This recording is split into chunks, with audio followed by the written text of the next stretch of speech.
پایتەخت میدیا هۆکاری نەناردنی موچە لە بەغداوە ئاشکرا دەکات. سڵاوتان لەبێت، شانیە محەممەدم.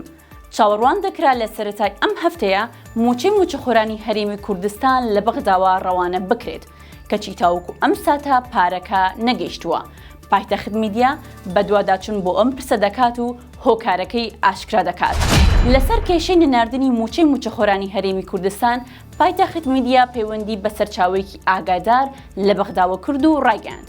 وەزیری دارایی عێراق پێداچوونەوەی تەواوی خۆی کردووە و لیستی موچەی موچەخۆرانی هەرێم هیچ کێشەیەکی نییە و نووسراوی خەرجکردن بۆ محەممەد شیع سوودانی سەرۆکوەزیرانی عێراق کراوە تاوەکو ئەویش بڕیار بدات.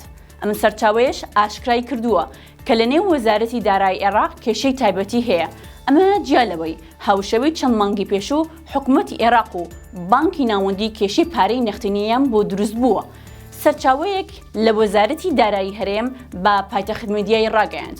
ئەوان تەواوی ڕێکاریەکانیان بەڕێکی ئەنجامدا و هیچ کێشەیەک لە لیستەکەدا نییە، تەنها بەغدا کە پابند نییە تاوەکو ئەم بڕیاری ناردنی موچەی موچەخۆرانی هەرێمی کوردستان بدات.